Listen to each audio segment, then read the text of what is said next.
खुणवलं आणि टणकन इथून उडी मारून आला आणि इथे उभा राहिला. म्हणून सगळ्यांची मनं जिंकतात ती कशी? तर हे जे वेगवेगळे महाविद्यालयामध्ये उपक्रम होतात त्याच्यातून, आणि खरोखर आमचा विभाग तर त्याच्या बाबतीमध्ये कार्यक्रम तोच सूत्रसंचालन करायचा. माझ्या महाविद्यालयामध्ये पुण्यातलं दादा एकही कॉलेज नसेल की तिथला प्राध्यापक माझ्या महाविद्यालयामध्ये आलेला नाही. मोठ्यात मोठं महाविद्यालय, फलटण पासून, नगर पासून, सेगाव, इकडे नाशिक, कोपरगाव, इथून प्राध्यापक माझ्या महाविद्यालयामध्ये आले. मी कधी मला वाटलेलं नाही की हे माझं छोटं महाविद्यालय. मला ते मुळेच माहिती होतं छोटं महाविद्यालय, पण माझ्या महाविद्यालयात घडतंय काय, माझ्या महाविद्यालयात मुलं घडतायत कशी, हे मला महत्वाचं होतं. त्याच्यामुळं माझ्या छोट्या महाविद्यालयात बोलवायला मला कधीच किंतु माझ्या मनामध्ये निर्माण झाला नाही, आणि त्याच्यामुळे हे विद्यार्थी आज घडले. तृप्तीचं मी उदाहरण दिलं की ती आता दवाखान्यात आहे, नंतर मी जाणार आहे कार्यक्रम झाल्यानंतर तिथे जाणार आहे मी तिच्याकडे. तर दादा तिला 42% मार्क होते 12वीला, आणि या स्पर्धेमध्ये एक सवय होती मला की नाही मी हटतच नाही मागं. मला कोणती गोष्ट लावून धरायची आवडतं जास्त. तो कार्यक्रम यशस्वी होतोपर्यंत, म्हणजे कार्यक्रम घ्यायचा, यशस्वी करायचा, ती बातमी असतोपर्यंत. अरे बातमी आली का, आल्यावर सुद्धा नमस्कार चमत्कार आली बरं का, त्यांना पाठवायची, धन्यवाद वगैरे वगैरे, अशा अनेक बातम्या. आणि ती एक छोटीशी बातमी तिच्या आजोबांनी वाचली की जी टिवायला होते.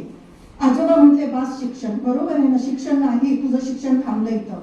आणि चुकून तो पेपर त्या मुलीच्या आजोबांच्या कापरे नाझऱ्याची त्यांच्या हातामध्ये पाडला. त्यांनी वाचलं माझ्या नातीचं नाव ह्या वर्तमानपत्रामध्ये, आणि त्यांनी तिला परवानगी दिली पुणे विद्यापीठामध्ये. आणि 42% वाली मुलगी FYला, SYला, TYला कशी वाढत गेली, आणि पुणे विद्यापीठामध्ये तृप्ती कापरी डिपार्टमेंटला पहिली आली. एक गुरुला आनंद काय असू शकतो, काय असू शकतो. 15-16 ह्या महाविद्यालयाची मुलं डिपार्टमेंटला असायची, पुणे विद्यापीठामध्ये डिपार्टमेंटला असायची. तर हे सगळे आमचं म्हणजे ह्याच्यापेक्षा गुरुदक्षिणा दुसरे काय असू शकते.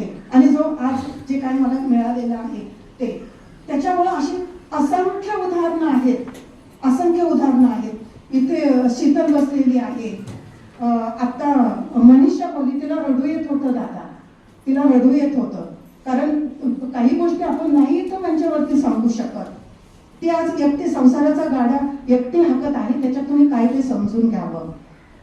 त्याच्यामुळे ह्या विद्यार्थ्यांना आधार देणं, बऱ्याच वेळा प्रत्येक वेळेस आर्थिक मदतच पाहिजे असं नसतं. तुमचे शब्द सुद्धा एखादं जीवन सुखकर करून जातात. आणि आता रेश्माने सांगितलं मला, मी म्हटलं नाही की, मी म्हटलं अरे तिने तिचं जीवन सांगितलं नाहीये.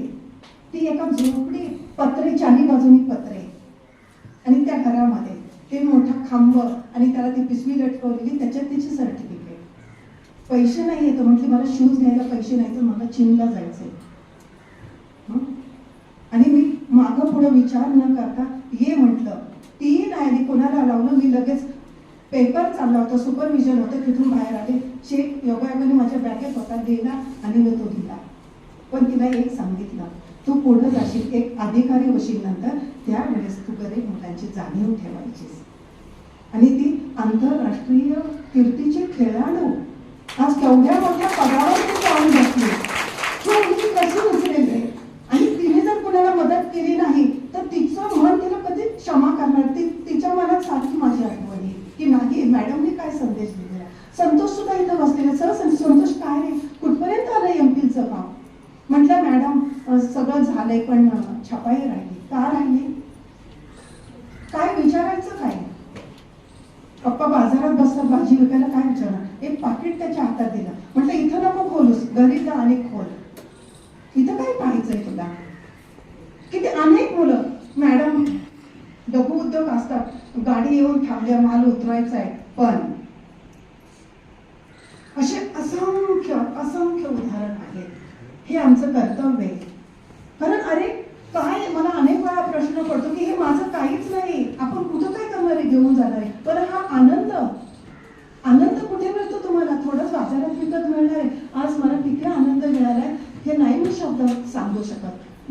कबीरदास म्हणतात, गो धन गज धन बाजी धन और रतन धन खाना. जब आवे संतोष धन सब धन धुंदी समान. किती तुमच्याकडे माणिक मोती तुम्ही राजा असा, पण ज्या वेळेस त्याच्या पुढं संतोष हे धन आहे, आनंद, त्याच्या पुढे हे सगळं पिक धुळी समान आहे.